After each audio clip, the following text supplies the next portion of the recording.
नमोऽस्त्वनन्ताय सहस्रमूर्तये सहस्रपादाक्षिशिरोरुबाहवे सहस्रनाम्ने पुरुषाय शाश्वते सहस्रकोटियुगधारिणे नमः। वेदान्तवेद्यतत्त्वाय जगत्त्रितयहेतवे प्रध्वस्ताशेषदोषाय परस्मै ब्रह्मणे नमः। शास्त्र चर्चा नामक इस चैनल से संबद्ध सभी विद्वद्गण, सभी जिज्ञासु छात्र वृंद, सहृदय सज्जन वृंद एवं इस चैनल के व्यवस्थापक आचार्य हरिहृदय अवस्थी जी, आप सभी का मनुस्मृति के इस चर्चा सत्र में स्वागत है। मनुस्मृति ग्रंथ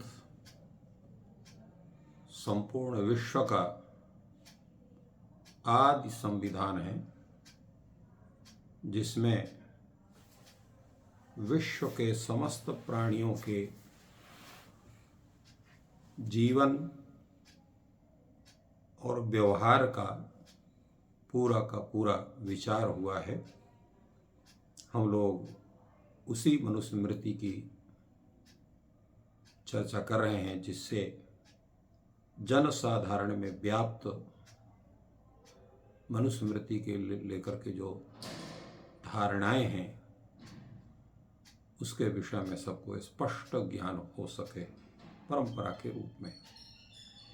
आज हम लोग 10वें श्लोक की व्याख्या कर रहे हैं, जिसका स्वरूप है आपो नरा इति प्रोक्ता आपो वै नरसूनवः ता यदस्यायनं पूर्वं तेन नारायण स्मृतः। अभी हम लोगों ने पूर्व के श्लोकों में चर्चा की कि वो परब्रह्म परमात्मा सबसे पहले उन्होंने जल की सृष्टि की है, जिसमें यह शब्द आया है कि सोभिध्याय शरीरात् स्वात् सृक्षुर्विविधा प्रजा अप एव ससर्जादो तासु वीर्यम् विवासृजत्। ऐसा मनुस्मृतिकार ने अपने 8वें श्लोक में चर्चा की। सामान्य रूप से नारायण शब्द से कर्तृज्ञाति शक्ति के अतिशय योग से जगत कारण पुरुष जो है परमात्मा श्रीमन्नारायण के रूप में उसको कहा गया है। तो इसलिए परब्रह्म शब्द से उसको कहिए, चाहे नारायण शब्द से कहिए, चाहे ब्रह्मा शब्द से कहिए, चाहे महेश्वर शब्द से कहिए, शब्द भेद से अर्थ भेद नहीं होता है। ब्रह्मा शब्द भी, नारायण शब्द भी, महेश्वर शब्द भी, परब्रह्म शब्द भी उसी परमात्म तत्व को ही कहते हैं। यहां पर ग्रंथकार कहते हैं कि आपो नरा,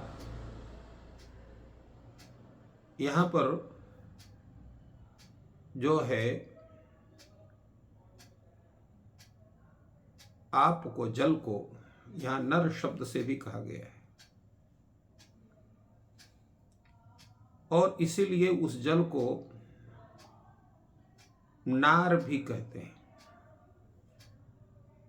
नरस्य अपत्यम इमाह नाराः आप नाराः, अर्थात जो उस नर से, नारायण से, नर से अर्थात परब्रह्म से जो उत्पन्न हुआ है उसको नार शब्द से कहते हैं। इसलिए कहा आपो वै नरसूनवः, जो जल है वह नर अर्थात उस परब्रह्म का से उत्पन्न है, उसका अपत्य है। इसलिए जैसे कहा नर से अपत्यम, इस विग्रह में, या नर से अपत्यानि इति नारः अण प्रत्यय करने पर नार शब्द होता है। और ऐसा भी देखा जाता है तो कहे भाई यहाँ नार शब्द का प्रयोग होना चाहिए, यहाँ तो नर शब्द का प्रयोग है। आपो नरा इति प्रोक्ता लिखा हुआ है, तो कहा बहुवचन में वहां पर उसका लोप भी होता है। जैसे देखा जाता है कि पितृ शब्द के अपत्य अर्थ में तदरूप भी प्रयोग देखा जाता है। जैसे वशिष्ठ से अपत्यानि वशिष्ठाः, भृगो अपत्यानि भृगवः, एवं बभ्रोः अपत्यानि बभ्रवः, मंडोः अपत्यं मंडवः। इस प्रकार से जो है अभेदोपचार से ये देखा जाता है। इसी प्रकार जो जल है, यद्यपि उस नर का अपत्य है, नर से उत्पन्न हुआ है, फिर भी उसको हम नर शब्द से कह सकते हैं। जैसे उदाहरण के रूप में जैसे वशिष्ठ शब्द भी अपत्य अर्थ है, वशिष्ठा शब्द का भी प्रयोग हो जाता है। तो जिस प्रकार से इस प्रजापति का यह प्रथम अयन है, अयन शब्द का अर्थ यहां पर जो प्रथम सृष्टि है, आश्रय है, तो इसलिए उस कारण से इसको नारायण के कारण कहा जाता है। नरः अयनम प्रथम सृष्टि रूपम यस्य सह नारायण। तो नरः अयनम अस्य, अयनम आश्रय प्रथम सर्ग, नरः जलम,